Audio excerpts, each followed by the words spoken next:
Satria EPU kendala susah netral, sudah disetel kabel kopling tetap aja susah netral meskipun sudah dangkal. Langsung saja kita cek di bagian koplingnya ya. Pertama-tama kita lepas dulu untuk bagian stutnya menggunakan kunci 10, kemudian sediakan obeng min untuk melepaskannya. Nah udah terlepas, kemudian tinggal kita lepas bagian step menggunakan kunci 12, kemudian di bagian engkol kita lepas juga menggunakan kunci 12. Kemudian di bagian pedal rem kita lepas dulu bagian spinya ya, kita lepaskan supaya kita lebih mudah saat pembongkaran bagian bak koplingnya. Kemudian untuk baut bak kopling kita lepas menggunakan kunci 8 ya teman-teman, 8T ataupun 8 sok. Nah jadi ini kendalanya susah netral ya, sudah saya setel di bagian kabel kopling didangkalin tapi tetap ini susah netral ya. Oke, kemudian sediakan wadah yang bersih, kemudian kita lepas bagian bak koplingnya seperti ini, kita cabut secara perlahan. Hati-hati jangan sampai rusak di bagian packingnya. Nah setelah terlepas seperti ini tinggal kita lepas bagian baut per koplingnya menggunakan kunci 8. Ada 5 biji ya teman-teman seperti ini, kemudian kita lepas. Nah di sini kita coba cek dulu apakah ada keolengan atau enggak ya di bagian as house koplingnya. Nah tapi di sini tidak ada terjadi oleng ya teman-teman.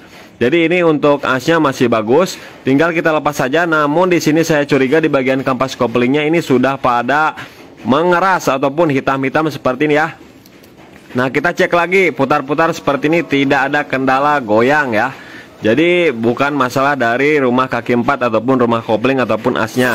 Nah kita cek juga di bagian belakangnya, kita lepas dulu sepinya ya, kita gunakan obeng min, kemudian lepas menggunakan kunci 22. Tinggal kita lepas di bagian rumahnya. Nah di sini ada ring.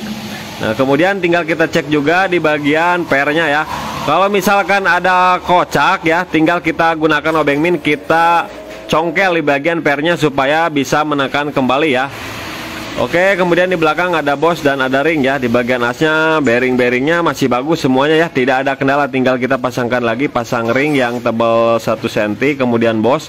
Tinggal kita pasang bagian rumah koplingnya, pernya udah saya congkel dan sudah oke ya. Kemudian pasang ring. Kemudian di bagian rumah kaki 4 di sini belum ada terjadi aus ya. Jadi ini masih digunakan, masih bagus. Pasang ring. Kemudian mur 22. Kemudian tinggal kita kencangkan lagi ya. Tahan rodanya, masukin gigi 1, kencangkan menggunakan impact. Kemudian tinggal kita putar. Jangan sampai macet ya. Kalau misalkan macet berarti itu terlalu kekencangan menekan, terlalu menekan ke bagian dalam. Tinggal kita kunci lagi di bagian ring penguncinya. Setelah itu tinggal kita putar. Nah harus lancar seperti ini.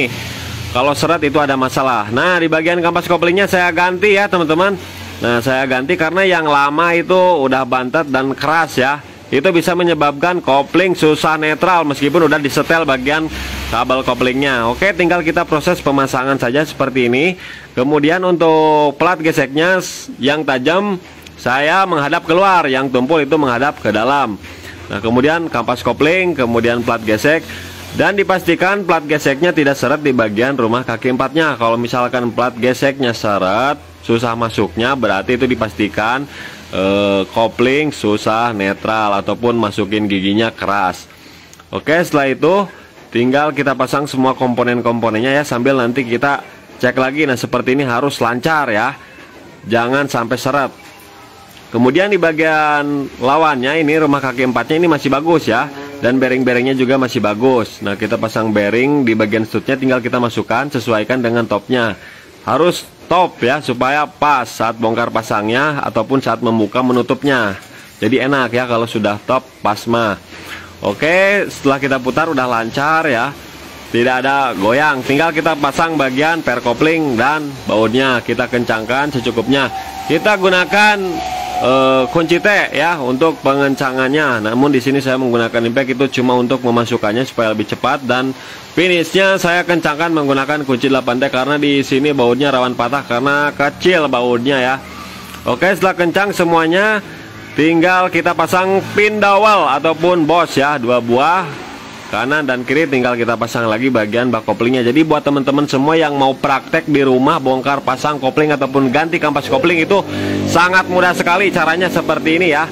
Nah usahakan sampai masuk ya, dan setutnya ketika kita tekan itu udah nyantol, udah nyangkol ya ke setut dalam. Tinggal kita kencangkan secara menyilang seperti ini. Nah Kemudian pasang lagi kabel kopling, stutnya kita pasangkan seperti ini ya.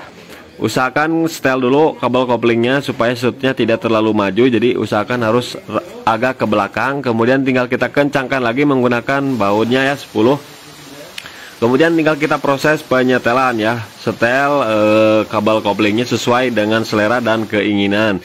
Tinggal kita pasang engkol lagi, kencangkan lagi, kemudian pasang step ya, kemudian pasang untuk pen pedal remnya ya. Nah seperti ini. Jadi seperti itulah teman-teman tutorialnya. Setelah saya tes ya, untuk kendalanya susah netral, masukin gigi kasar. Itu kendalanya dari kampas kopling yang sudah keras ataupun bantat dan kering. Setelah saya ganti menggunakan yang bagus, yang baru ya, dan kopling pun semakin galak. Dan ketika mesin hidup, ketika kita mau netral itu sangat mudah dan gampang, karena ini kan bagian dalamannya itu masih standaran, belum menggunakan tutup GSX. Kalau misalkan tutup GSX